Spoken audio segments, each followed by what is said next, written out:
This is going to be definitely fun. So, Kemetic Monk has his his family here with us. That's going to be fun. So, hey, Code Keepers, we have a really intriguing conversation for y'all tonight. So make sure you stay watching, take notes, learn all you can. This is our stuff. This is our history.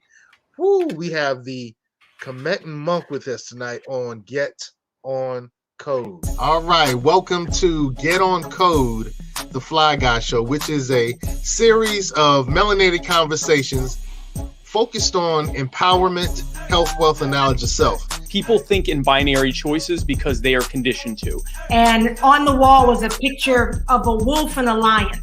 I think the wolf was the Democratic Party, the lion was the Republicans. But the drug trade and all these illegal stuff that people do, that's still economics. It's just that they couldn't do it in a traditional system. We're talking about melanated wealth. So we can build wealth, but we just, for some reason, don't seem to be able to transfer it. You had a great experience. Fine. That means nothing. What were you told as a child about education? You had to be how many times better? Every impression without an expression becomes depression. Peace, Code Keepers. Yo, it's time for a great conversation. We're going to fall back a little bit into some knowledge of self. You know, we're all about empowerment, health, wealth, knowledge of self. So tonight is all about knowledge and self. And knowledge of self really can lead to our main focus of empowerment. So we have with us the Khemetian monk. I kept calling it the Tahitian monk and the Tibetan monk. And It's he's like, nah, bruh. Kemet. You wrong, bruh. You wrong for that, bruh. So, man, I'm kind of excited. In the background, you see, are these the pyramids in Giza? Yep. So-called Giza. Mm-hmm. All right. So why do I have pyramids from Kemet or Egypt in the background? Why is that even connected to what we're discussing tonight? So I guess I'm leading to your origin story. You know, we can watch the Black Panther's origin story. We can watch Storm's origin story, Spider-Man's origin story. You can tell I like Marvel, right? Iron Man's origin story. Let's learn about your origin story. All right. So how did you get involved in all this Khemetian science and philosophy? Okay, so when I was young, about, I don't know, 8 or 9 years old, I had a middle brother. I had a baby brother who was like maybe 10 months old, something like that. And he, my 2-year-old brother was hit by a car when I was 2 years old. So when that happened, you know, it just created a whole host of questions, because at the time I was of a belief that, you know, I guess from a immature child point of view, that that God wouldn't have allowed something like that. So I had a misunderstanding, I guess you might say, of natural order, or natural order would be the way to put it. So I just began to dig deep and try to find an answer for why that happened. You know, I mean, your 2-year-old brother's hit by a car, you drop on your knees and you pray to everything you know how you've been taught to pray to. You know, you call on God, you call on Jesus, you call on the Holy Ghost, you pray with people, you hold hands, you go to the whole 9 yards. And it didn't seem to have any effect. So I needed to have an answer. That wasn't good enough for me at the time. So I began to seek a deep understanding as it relates to where did all of this stuff come from in the first place, and was it accurate? So that's pretty much how I got started. Wow. And so what has that led you to? Oh, well, at a young age, I figured out the closest you're going to get to the truth is the origin. A lot of people think that, well, you know, I can know this, you know, I can study this and I can know this. I can take courses and I can understand it. But when you're dealing with ancient lore, if I might say, when you're dealing with that type of what I'll call a type of technology, sensory technology that our ancestors had, that's not something you can just go study. There's certain attributes you're going to have to take on to be able to see it the way they saw it. And so that in and of itself, man, I'm no doubt took me well over 24, maybe 26 years just to get to that point. And it wasn't until I got to that point that I was able to glimpse into their understanding of what we are. And then I was able to, then from that I was able to get answers for a quest I had started, 40 years ago, So it took a long time. Of course, you have life too, life happens. You do this, you do things, you live your life, you make decisions, some of them right, some of them wrong. Every one of them have consequences you have to deal with. So obviously there's a lot of stop gaps along the way. But for some reason, I just never really drifted away from obtaining that answer. I just stayed with it. So do you have a better understanding after studying Khemetian science of why your brother became an ancestor? Yeah, I do. So right. it goes back to what our ancestors thought we were in the first place. Their depiction of the beginning is far different than say the way we see things today. Is far different. For example, their concept is that God divided itself into the many things which took form, and that formation of individualities called Asars, A-S-A-R-E-S, Asars, right? What we have to understand is what they understood. And trust me, even after I understood this division that they did, that they expressed or explained about how everything came to be, which they called nurture, is the instantaneous transmission, or should I say, transition, or how should I put it, transcendence of one form into many. That's called nurture. They have a certain word for that, right? And within that are individualized wills. An individualized will is what you are, is what I am. And so once I got to understand that, then the perspective changed completely. I was like, well, wow, that's way different than anything I've ever heard of, or that I'm learning in this day and time. So it became more intriguing. I wanted to learn more, and by doing that, obviously, that took time. Breaking down the theme of Asar and Aset, that story, the situation between Asar and his brother Set. There's about 3 or 4 primary metaphors that are nothing more than metaphors. And also, ditching the idea that these are gods, so to speak, when they're not. That is a great secret in and of itself. But when I discovered what that was, it changed my entire mentality.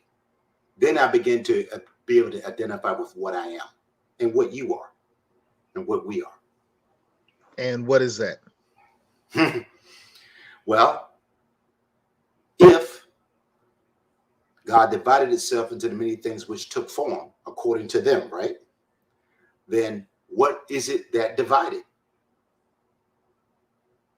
That's the question. What divided? Now, it still took me years to even figure that out. But what divided was will. The will was one, and the will became two, or the will was one, and the will divided into many. And so what this does, addresses the idea that we have that still survived into this time, that God is all things, but nobody describes how that process came to be. Nobody seems to have an answer for that. It's just God is all things. Well, how did God get to be all things? So when you have the concept of a creator, right? Well, God is creating something. You get the concept of separation, created from creator. According to our ancestors, that's not what happened. The creator itself divided itself. So we're both the created, if you could, in the terms of what took form, and the creator at the same time.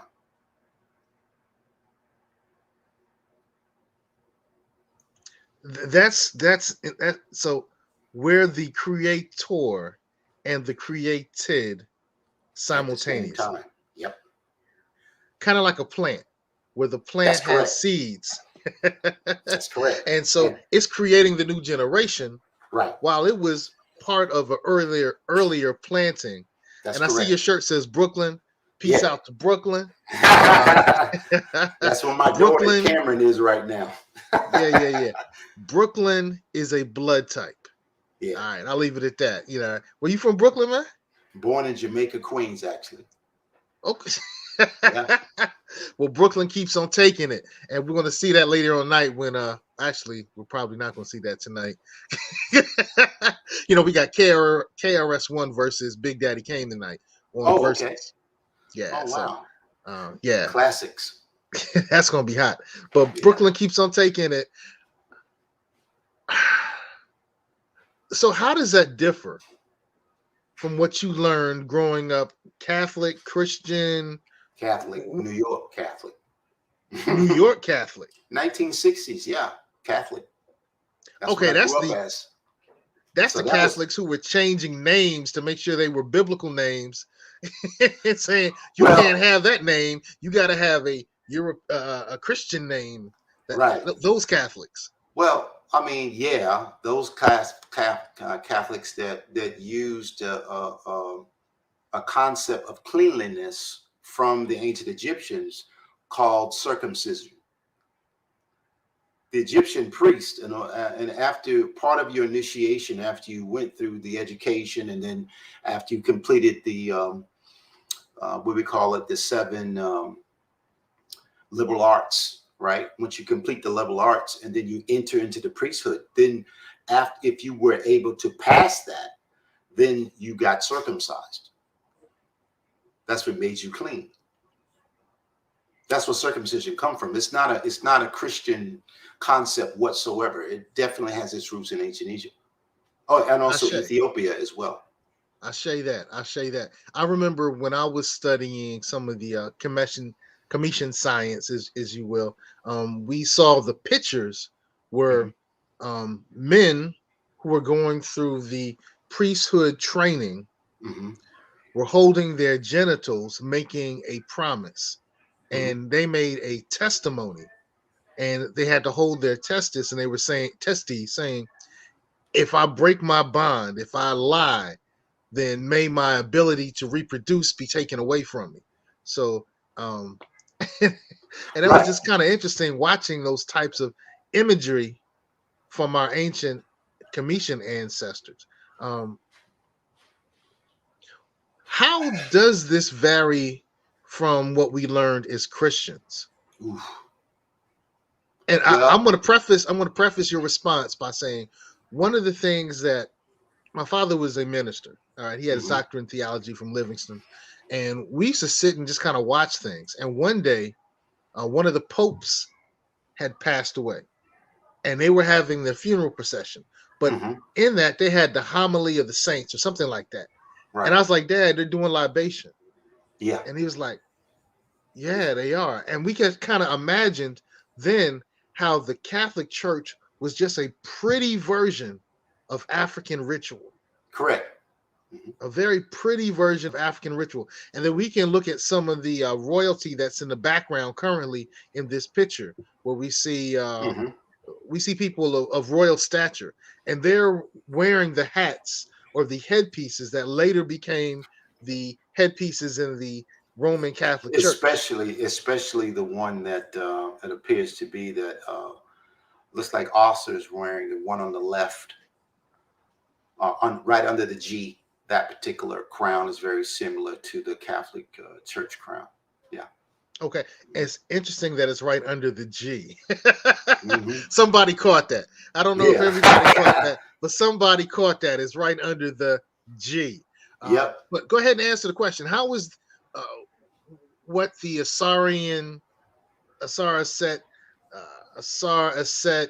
Osiris, or Asar Set Haru story, how is that very different? And then how is it very similar to what we learned in the Christian doctrine? Well, if you don't mind, I'll reverse it. I would prefer to reverse engineer that question. So I'll start with the similar yet different. Okay, so in Mott philosophy, one of the things that I became aware of is the similar yet different thing. So what that's really referring to is the variances in energy. It's all the same energy, but it's a variance in that energy. So the expression of the energy varies. So that's why you see things that will be similar yet different. It includes philosophies, concepts, ideologies. You see things which are similar yet different. So when you look at the Savior concept, when you get into, say, Jesus Christ in Christianity, the idea there is that you're supposed to live a certain way, right? You're supposed to live with reverence for others, basically. You're supposed to do that. And the changes in your behavior in terms of how you live is what actually saves you. People would like to think, well, I know it's said a lot that as soon as you accept Jesus as your Lord and Savior, then you're saved from your former life or your past behavior, right? So I guess that's when you finally, achieve not repeating the past behavior. So with Haru, who's the similarity with say Jesus to Christ, Haru was the first savior in history. That was the very first one. That's the little guy there. He was the first savior in history. And what we have to understand, though, is that the difference between, say, the Hebrew concept or the Greek concept of Christianity, which is New Testament, Jesus, this kind of thing, the apostles, that's Greek. That's not Hebrew. That's not Jewish, right? I understand the difference is that the whole concept of Asar, Aset, and Haru are metaphors. These are actually aspects of yourself. These are not beings or deities that existed in another form. These are actually you. Haru represents your own will.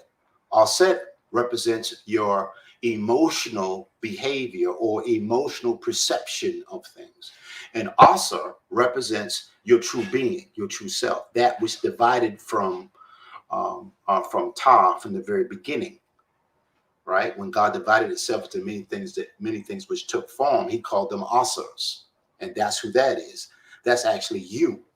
Now, I know Asar is personified in the photo there as being male, but in reality, in the Asar state, nothing is male nor female. These are states of energy. Will is energy. Asar is your will of your higher self. That's how that works. Whoa, the will of your higher self. Yes. All right, so okay. Prayerfully, we're going to understand all this because you're dropping some gems. All right. So I just want everyone to pray that you're going to understand this. What is the higher self and lower self? Okay. So that's what the two pyramids represented that you first put up in originally. So they say it's been, there's certain class of people stole this and calls it the Star of David. But in reality, its origin comes from the concept of the star of Ra, right? So just to get the story straight, Ra is not a sun god. It just so happens that since Ra represents divine will, and divine will is enlightening, shining like a light, many assume that its association is that with the sun, but it is not. It's divine will. I express it to my own, friends, neighbors, family, as Ra is actually life. So the way we would translate that today is Ra is actually life. anything that has form, that has life, objectivity, that is Ra in and of itself, in its pure form. There's no form without Ra. That's simply how that part works. Hopefully I answered your question. Maybe I think I maybe pivoted a little bit too much. That's intriguing. I also want to say that we have Cameron, Mayan, and Imani who might pop in with a question. So I'm looking forward to hearing what they ask their dad. And also, hey, the viewer can watch, the viewer the viewer can ask a question in the comments and we'll post that. So, we talked about some of the similarities with the Asarian Aset belief system. Well, I'm using that term Asar Aset because I studied with Asar Aset at one time. Right. When we look at the cross, and this is a Coptic cross, this is the cross that you find that the Ethiopians will use, and it actually originated in Kemet, or what we call Egypt. All right. Are there any symbols in this cross rather than the traditional Tau, the T-A-U, right? The letter T, right. Yeah. That most Christians associate with the cross of Christianity?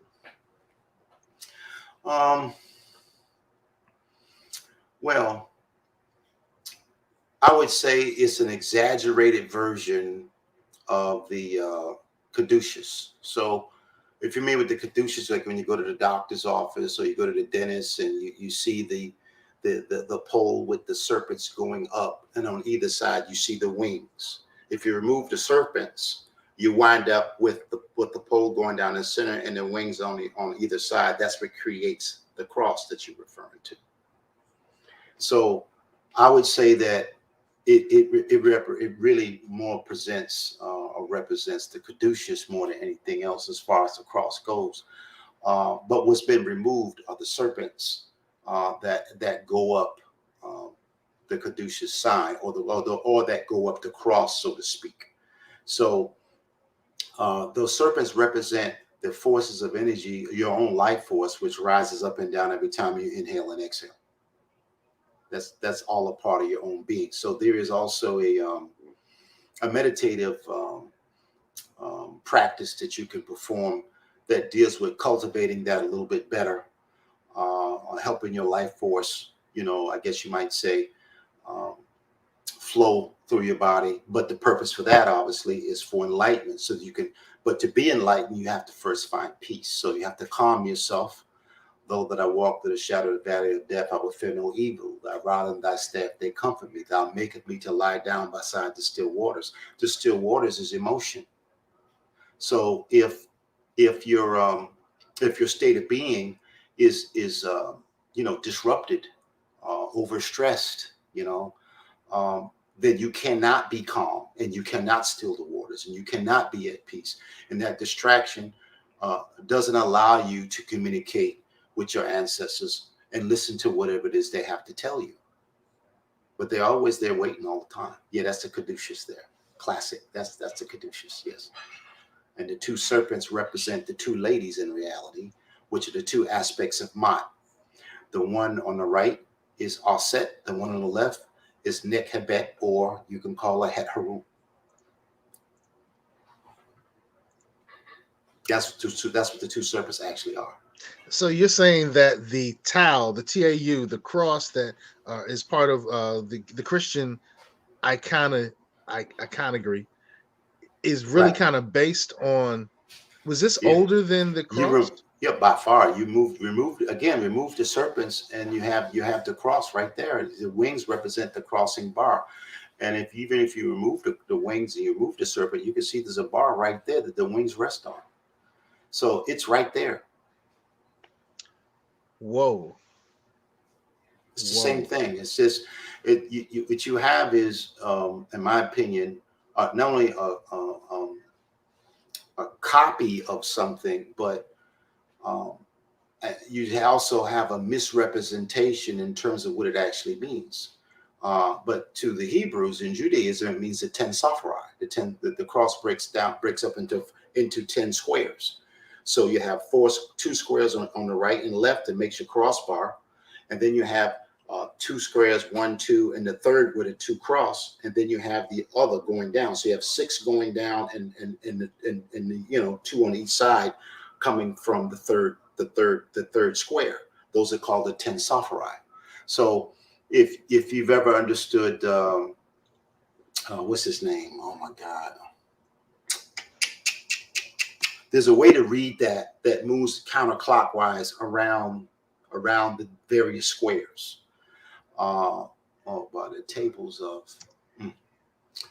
it escapes me right now what that part is, but I also am not too bad with the Kabbalah or the Kabbalion, and I guess you might say interpretations of our ancestors' work. I'm familiar with interpretations of our ancestors' work too. That was some of that's the stuff I had to trudge through to get to the actual gold. I had to go through all the gold concentrate. I had to go through all the ground, move all the rocks just to get to the gold. And on the way there, I ran across, the Kabbalion, ran across the Kabbalah and all its meanings, and the Zahar, the whole 9 yards. I went through that entire path just to get to the origin, because I knew none of that was the origin.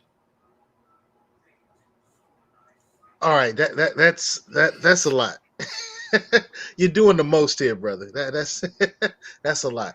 The show Get on Code is all about empowerment, health, wealth, knowledge, yourself.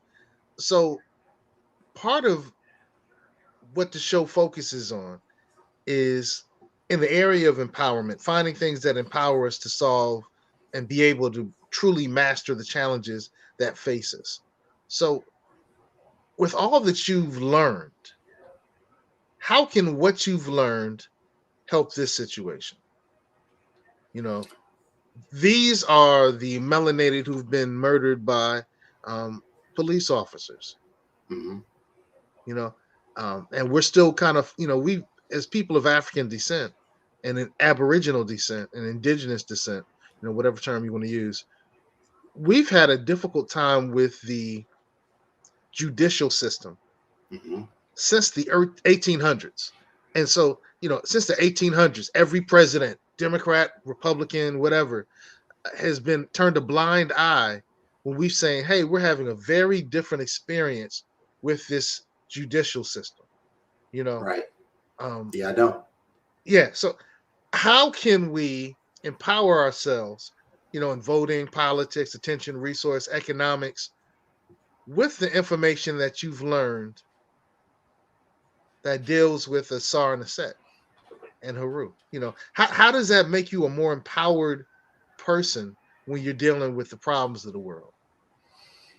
Well, the number one issue, I think, in terms of what you just expressed, is consistency. I think the number one issue is consistency. So, first of all, we're following philosophies of other groups of people. That's number one. So there are going to be perceptions, right, of what we've learned. And as a result, that creates inconsistency. When you're trying to establish a system should be something you can go to and have an expectation. You know what the outcome's going to be. If I do this, I can expect that. If I do that, I can expect this, right? In our own culture, we don't have that. We don't have a system of our own. So it's more like trial and error. And when we do something, we have to figure out, well, we'll do this, and we don't exactly know exactly what the outcome is going to be.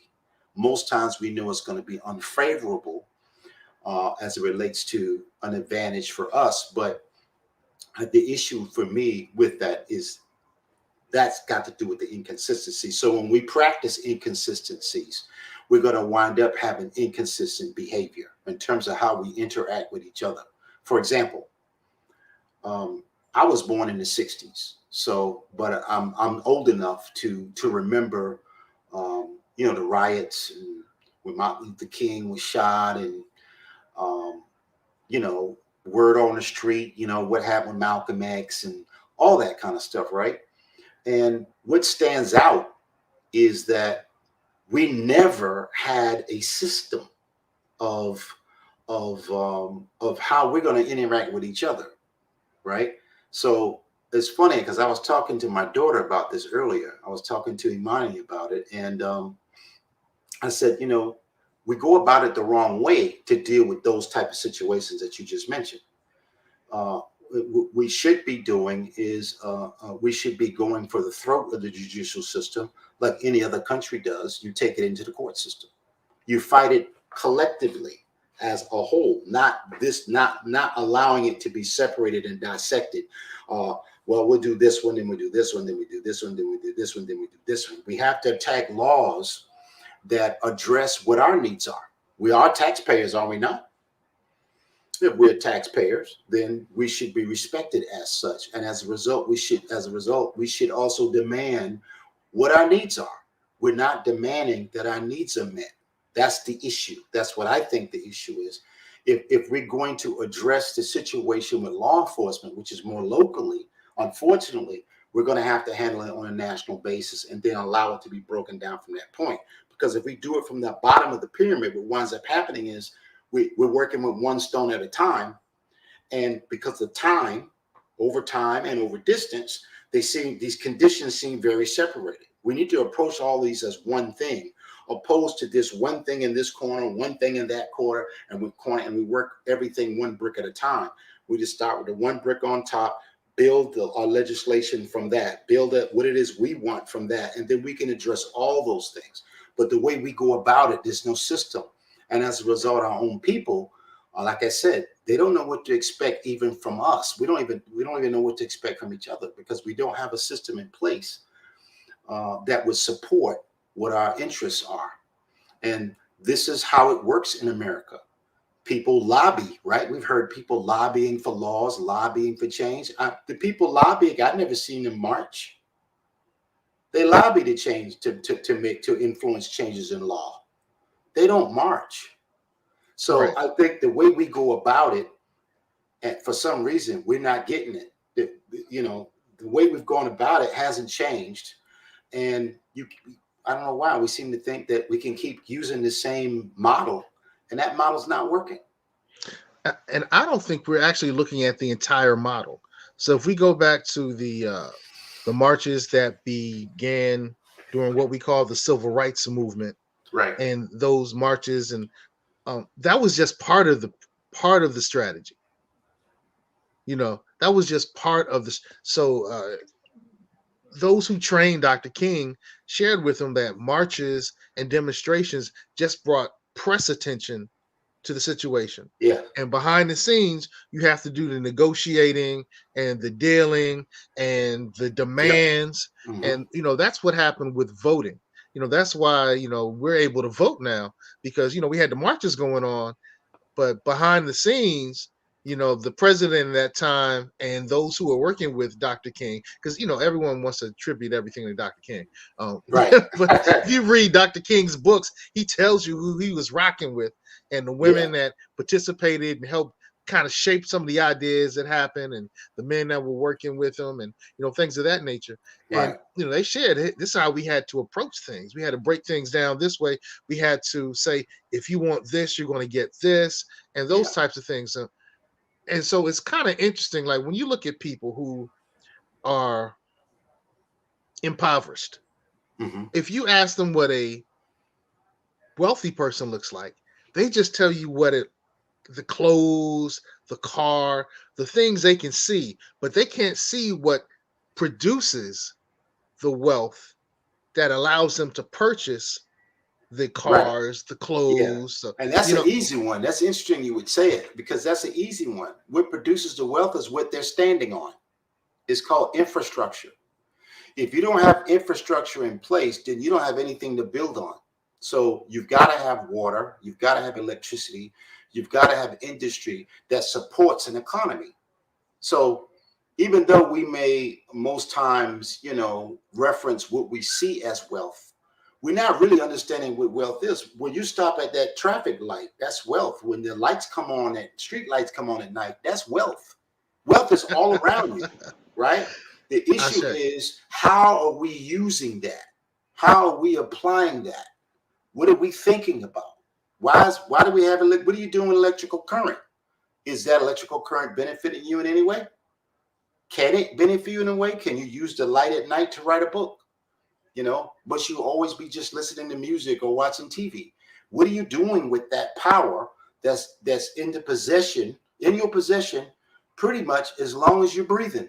What are you doing with it? We're just talking about electricity, you know. Or are we? What do we have? We have NFTs now, right? I mean, you can draw something and sell that as a digital asset. What are you doing with that time? Well, I think we're talking about electricity, but we're not just talking about. Yeah, we're talking about the ashe as well. Yeah, we're talking about the ashe. We're talking about the ka. Yeah. You know, and you can probably better talk about the ka and what that means. I'll say, you know, ashe is like energy, your life energy. But I brought that up because when many of us look at what happened during the civil rights movement and how some of those things were brought to the plate, we see the march, we see the picket signs, but we don't see what really made things change. Let me give an example that I've become acquainted with recently. We know about Bloody Sunday. So we know about the people who were marching on the Edmund Pettus Bridge and how the police officers and started attacking them, and the white supremacists started attacking them, and the marches that happened after that didn't have the same level of violence upon the marches. Now, what most people believe that there was a change of heart, that the prayers were answered. You know, and I'm not demeaning the power of prayer, because whenever you focus on something, you give your ashe, your energy to something, things can change. I metaphysically, physically, I get that. But what they don't talk about is the Deacons for the Defense of Justice, which was a Christian gun organization. And after what happened at Edmund Pettus Bridge, the civil rights organizers hired this gun club to protect the marches. So yeah, we had people marching with, you know, picket signs and singing "We Shall Overcome," but we also had brothers who were there with guns. Yeah. And they were like, act up if you want to, you know, act up, you can get smacked up. That's what and things became a little more civil. You know, a little more, like these cats are not playing, they going for this. So I say that a lot of times we see the flashy stuff, but we don't see what it took for things to move. Right. So this kind of brings me back to, how do we make change? You know, how does the Kemetic science help us to make change? You know, you talked about a book, and actually I read this 20 years ago. Yeah, the Khemetian. Yep. What are some of the messages in this type of literature that we can use to help make change? And secondarily, how is this related to this? Ooh, well, you're trying to really get to it, huh? Do it. So first of all, the Khemetian is as you know, there was another book that came off of this that became very popular for a while, a series, a cassette series and CD series that was called, you know, the laws, based on the laws of attraction and stuff like that. That was a spinoff of the Khemetian. Okay, so as for me, I know the entire tree inside and out. The Khemetian, as well as the secret, only talks about various aspects of it as it can benefit you, say financially, right? The Khemetian has more to do with benefiting one from an alchemic standpoint. So the three initiates and the people of that particular organization were focused on power. So the Khemetian, they believed, would enable them to be able to use or practice alchemy, right? Literally, I mean, you've got people who are still doing it, you know, trying to figure out how to, you know, convert iron into gold, for example. But it's not alchemy. They're using the wrong term. The term they should be using is transcendence. And so both the Kybalion and the concept of the secret, or the Emerald Tablets, as it was called when it was discovered, that was written by they called the Greek terminology was Hermes Trismegistus, which means the thrice great, 3 times great. But that's really not his name. His name is I prefer to pronounce it as Tahuti, but some people pronounce it as Didgehuti, with a DJ rather than just TEH, Huti, UTI. Some pounds pronounce it as DJ, EHUTI. This is supposed to be the aspect or the attribute of God in terms of all-knowing and wise, right? But really, when you get into the pharaohs, they always walked around with either with the crook in the right hand and a flail in the left hand, which had to do with the flail had to do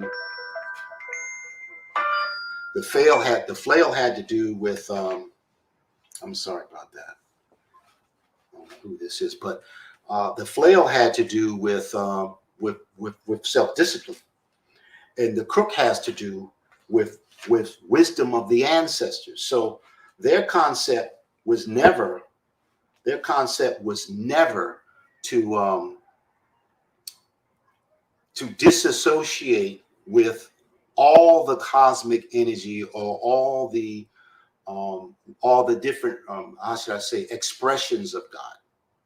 Because so when I get in these these conversations with people, I say you got to make up your mind, either God is all things or God isn't. Which is it?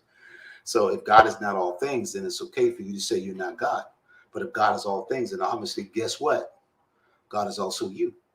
So, but how does that work? What does that mean? So when you get into frequency and energy, matter takes on form, but something has to inspire that matter.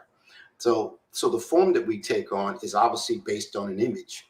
That image comes from a photon, if you would, right? So it was believed by our ancestors that cosmic energy was directed by will, right? So when you get into that part of it, now what we're getting into is the tree of life, is what the Kybalion was talking about. It's referring to the tree of life, and there's been many, I don't know, must be some 23 different renderings of what the tree of life looks like, right? But what it looks like is not relevant. How it works is, what does it do? And the truth is, all these are actually attributes of your own being.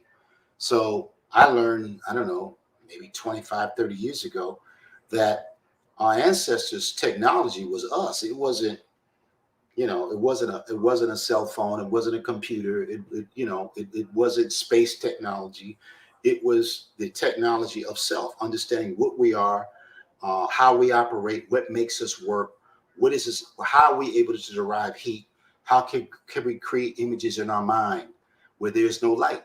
How can you see an imagination? How can you have a dream? How can you see a memory? When there's no light in there, So they I guess you might say, question, reality itself. And so the question became, well, what am I in the first place? And how do I function? And so when you get into the Ka references your spirit energy in that way. But Ka in and of itself, the KH in Ka references understanding. What is that? Well, understanding is of what? It's understanding of Ma, the interrelationships and interdependencies between things. But it's two things to that. It's how you feel about those interdependencies and interrelationships between things. And it's also what you can see in those interdependencies and interrelationships between things. You have to be able to feel it and see it to have understanding. If you don't you don't have full understanding. Wait. You just went too deep. Oh, okay. I'm sorry. I didn't mean to do that. Oh, okay. Yeah. So for the uninitiated, what is Ma'at? And what is Ka? Okay. You were saying it, but I guess for the uninitiated, they may not necessarily have a frame of reference. Okay. So Ka, first of all, my definition of it or description of it may be different than, say, some spiritual organizations may have defined it, right? So my spiritual definition of the Ka is based on the sound of Ka, right? So Ka, I know for a fact, is based on its sound, is a divine tone, if you would, right? So as you know, Ba in Kemetic energy is known as your soul, right? And Ka is known as spirit. But these are your individualized spirits. But spirit in reality is energy, right? And anything that is energy is also will, right? So in order for us to experience existence, we have to be able to interact with the so-called laws of God, which were known as Ma'at, right? So Ma'at is the interrelationships and interdependencies between things.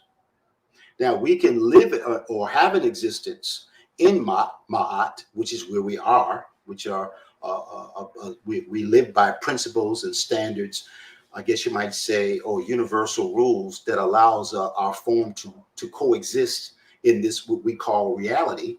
We're living in Ma'at, whether we realize it or not. The difference is how you're able to interact with it. Are you interacting with it, or are you not interacting with it? If you are, then that's called wisdom, because then you have an understanding as to how things work.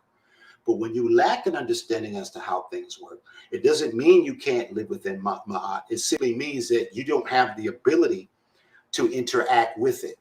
And from what I've learned, that's really the ultimate goal of our ancestors, is to have that understanding, so that when one leaves this particular form, one will become a Shep, which is supposed to be one of the highest, that's supposed to be like one of the highest things to be. Now, a Shep in Christianity would be Jesus, as he's often referred as a shepherd. Shep, we were using those terms back then. Shep means shepherd. Shepherd of what? Shepherd, one who guides others. All right, but they were called sheps, and that's what the crook is that the pharaohs or the mummies would hold in the right hand. That's what the crook is. The crook represents a shep, being a shep. That is one who guides others. And I learned that I guess, when they talked about in the Bible, particularly, I can't think what passage it is, but thy rod and staff. The rod was hard knowledge, and staff was guidance.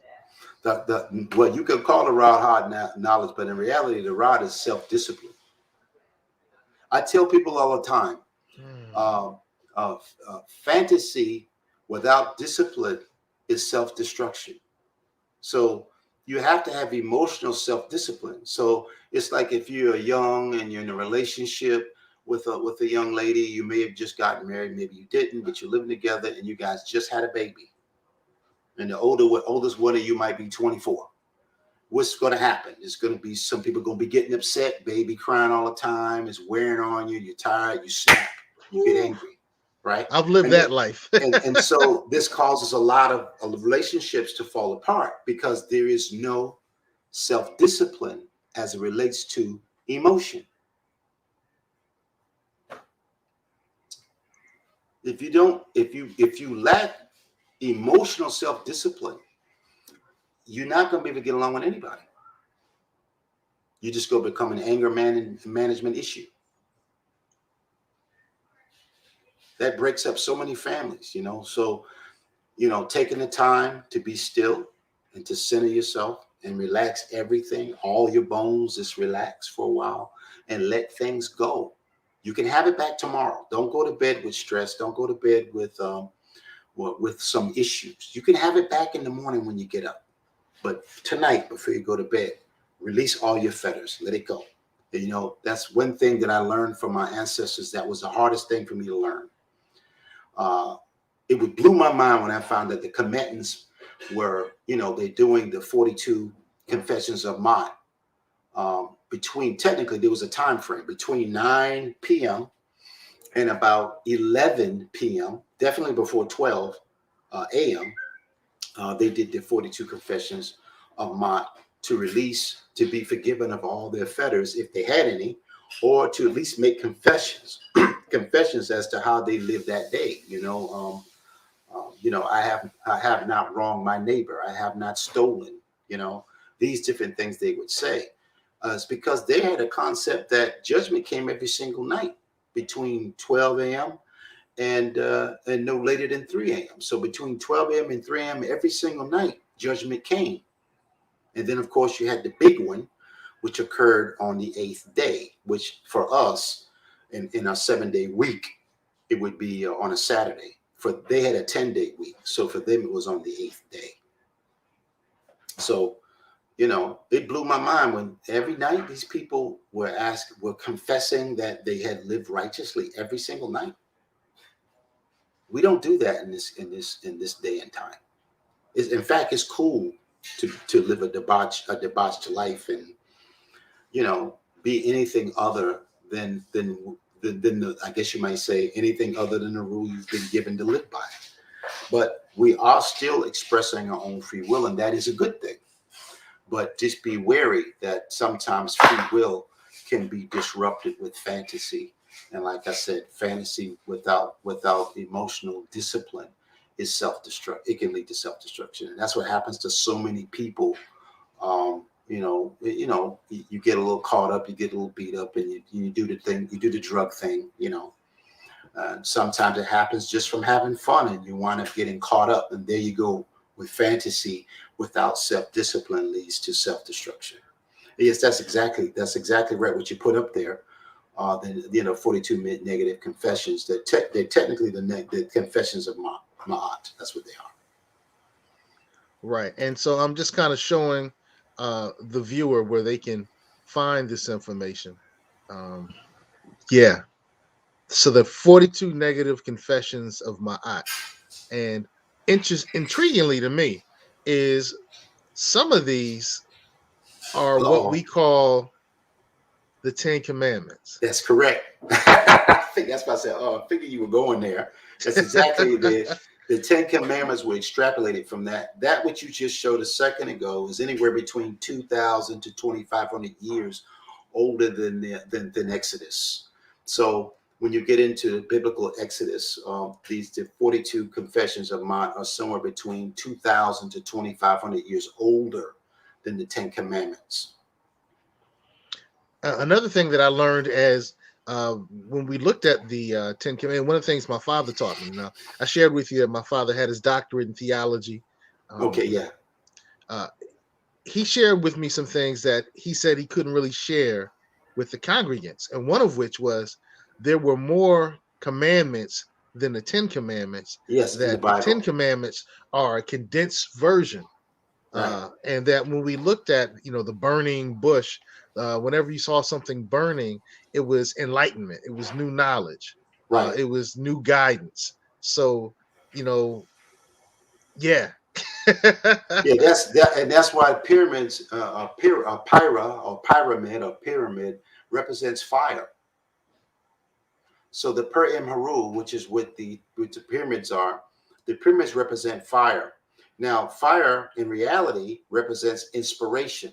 So even though you've got Moses with the burning bush, obviously the burning bush inspired him to do what? To write the 10 Commandments. So fire is actually inspiration. And if you notice among the ancient Egyptian lore, you'll find aspects of that fire all the time. You see the sun disk above the scarab with the wings on it. You see the pyramids, pyra, fire. That refers to fire. So all this has to do with enlightenment. We could call it fire, but it's really inspiration, and inspiration is actually enlightenment. All right. Well, why don't we take a few moments and allow your children to, ask any questions? That would be a setup for me, because my children would go at me. Mine probably will too. That's fine. Like, Dad, you talk all this stuff. Yeah. So, hey, Cameron, Mayan, Imani, any thoughts or questions that you want to add into this conversation that Pops has dropped so far? Sure. I'm Cameron speaking. I'm actually glad that you're talking about this. This is we've had this conversation a lot, Daddy, around just Will and Mott.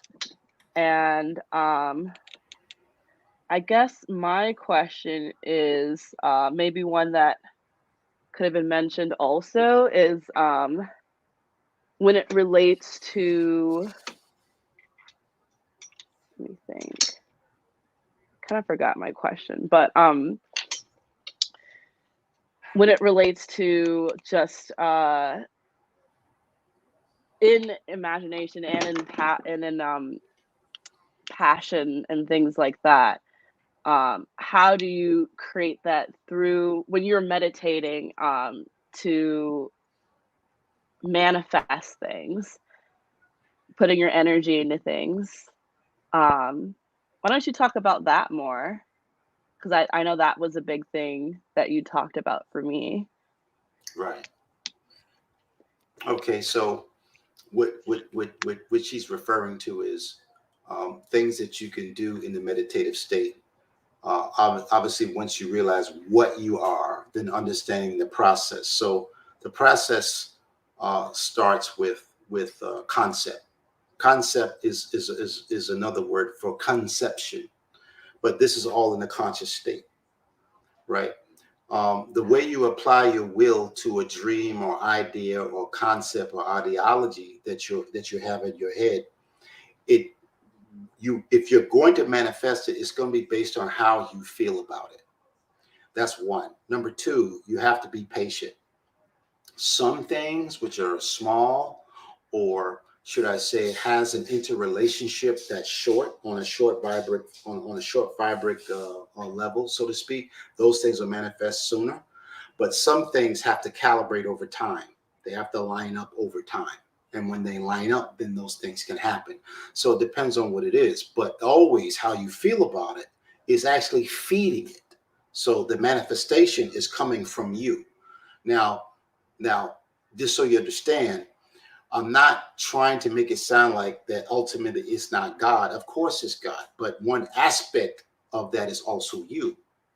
So as you could say, it's both you and God that's manifesting something that you have an idea about it, but how you feel about that idea or concept or ideology, that is going to determine whether or not you get to realize it.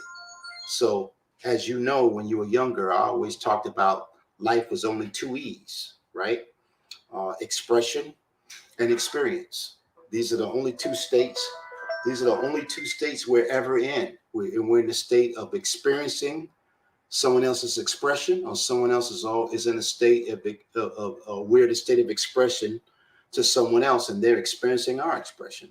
That's what life ultimately is. So in order for you to manifest anything in life, you're really seeking to an experience with the thing you're thinking about. That's all you're really doing. But how you feel about it determines the outcome. And I think almost anybody knows this, but just nobody thinks about it in the way I'm explaining it. But it's how it works for all of us. If you think you're going to have a good time tonight, chances are you're going to have a good time tonight. But if you got a bad feeling about something, you know what, I need to call so-and-so because something ain't right. We all have a sense for things. The difference is that most of the time we don't qualify things the way I'm explaining it now. These are just among many things that I just happen to pay attention to along the way. So wow. Hey, Cameron, thank you for your question, your comment, and sharing a little bit of your experience with your father. So Brother Monk, how has this information impacted your fatherhood experience? Ooh. Well, once I got there, first of all, it took a while.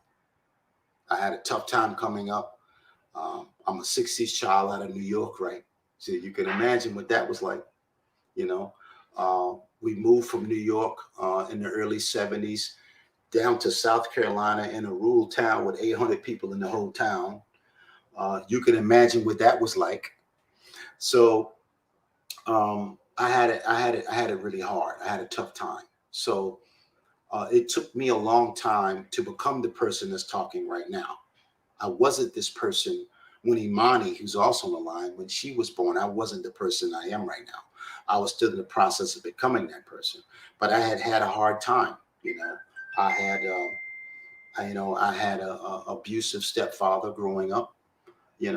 I had the routine challenges a lot of young men and women have growing up, in the 60s, early to mid 70s. I had the same challenges, and those challenges affected me negatively. And I went through a lot. I went through homelessness for a few years, so I've had some challenges I had to overcome, and which maybe we can talk about that part another time, because that's really long story, that one. But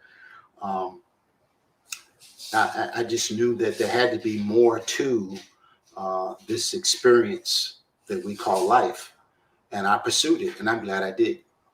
But it affected me in a way that I'm much more calm. I'm really, really calm, at peace almost all the time. I do have my challenges with my job, which you know about. So, but that's work. That work is for everybody else. That work isn't just for me, So that's with Power Corp, as you know. So, that's how it's affected me. It's changed me. It's changed me in such a way that I'm always calm. I'm never worried about anything. I'm never disturbed or disrupted. I do have stresses from time to time, but my stress has more to do with tolerance. How long can I wait? Other than that, that's it. I don't really have any issues. Okay. I have one question I want to ask, and I also wanted to give Mayan and Imani a question, opportunity to ask something. So if Mayan and Imani have a burning question, drop it now. If not, then I'll go to my last question, and then we're obviously going to have you back on the platform, brother. This is going to be, because we're learning and earning with you right now. So, right. Imani or Mayan, do you have a question? Yeah. Yes, this is Imani. Can you hear me? We can. Yes. Go ahead, Queen. Yeah. So I actually want to circle back to when we spoke about higher self and lower self. And I know, Daddy, we speak a lot about how nothing is necessarily, polarized in that way, being higher or lower or good or bad. Right. So I just kind of want to bring it back to that and talk about that. Okay, so she's referring to the Star of Ra. Most people refer to the Star of David, which is as above, so below. That's what that star references. So the lower self in reality is actually your ego. But even that part is divine. But your lower self is actually a combination of what you see in the mundane state. So mundane is when you see a bird, or you drink you drink some very tart drink. Maybe you drink lemonade and you go, ooh, and that sour sudden taste you get. All these experiences from expressions and from influences, all these are upon your lower being, which is called by our ancestors, that's called Set. But that aspect actually refers to your ego. So that would be the unlearned aspect of your being would be considered the lower self, right? And that's the part that your higher self, your true self, which is the spirit part of your being, that part of the spirit energy that allows you to have consciousness and that allows you to perceive things for what they are, but only after the ego gets out of the way. This is the reason why a lot of times we do things and we make terrible mistakes first, only to find out later, oh man, you know what? Why did I do that? Man, I shouldn't have done that, And all of a sudden you have this realization of and an understanding, but where the heck did that understanding come from? Because a lot of times you have this understanding, you didn't talk to nobody. It's something you discovered yourself after you did something, and maybe you had a negative experience from it. And then you go, man, I shouldn't have done that, man. And all of a sudden now you've got all this sense. Where was it before before you had this bad experience, or before you did whatever it is you did,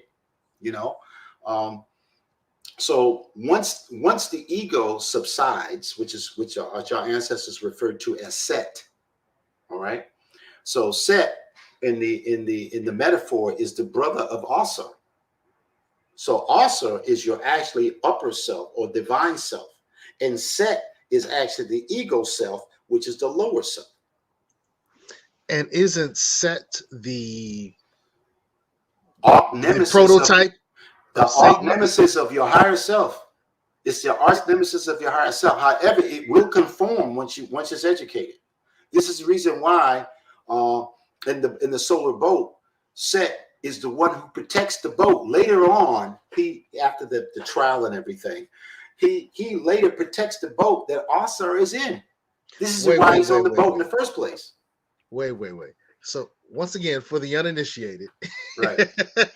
If I hadn't studied or been exposed to this story, I wouldn't know what you're referencing right now. So I'm going to pull my question, and we're going to end with you giving a little more details for the uninitiated on this story of Set and Haru in the boat, and that's a lot.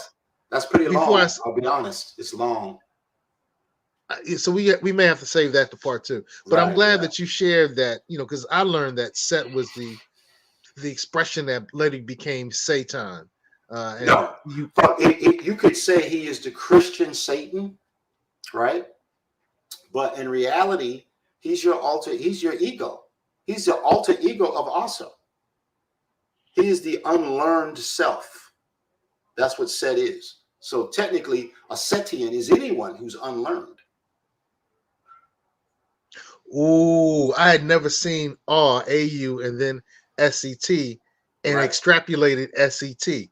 Right. Ooh. Ashe. Wow. Well, go ahead and finish your point, and then we'll finish up, and then we're gonna have to schedule a part 2. This has been enlightening. This has been enlightening. Well, I'm glad I can help. I mean, I didn't learn all this stuff for nothing, but I did want to share all this stuff with my kids, and I do. I literally do. So sometimes we're sitting on the deck, whenever Imani comes over, and Cameron comes home because she's in college right now. So whenever we're all together, sometimes I'll when I'm relaxing, we're sitting on the deck listening to jazz. All of a sudden, I'll just start talking sometimes, or Imani will ask a question, and we'll just go on for a couple hours. But relating to the higher self, so Set is the ego, right? This is the unlearned self. It's called, technically, it used to be called Sebek back when the planet Mars was referred to as Sebku. So the ancient name for Mars was Sebku, right? So Sebku, if you look at, even in Zodiac today, if you look at Mars in the correct way, say, for example, you were to take the Greek gods, for example, Mars represents unruliness. It represents unruliness. So the planet Mars also represented Set. So it represents the attributes of yourself which are unruly. But at the same time, the attributes of yourself are unruly because it is undisciplined, because it doesn't know any better. So it seeks discovery. It wants to go and discover things. It wants to go out and find things. And it's also hard-headed, right? So it wants to go out and learn things for itself, even if it gets it killed, even if it gets a leg amputated, even if it winds up in a really, really bad situation. And we can think of millions of them, young and old, get themselves in situations that you would think, wow, I mean, you didn't have enough sense, to not do that, right? So this is what the Setian concept does. The unlearned self is the Setian, right?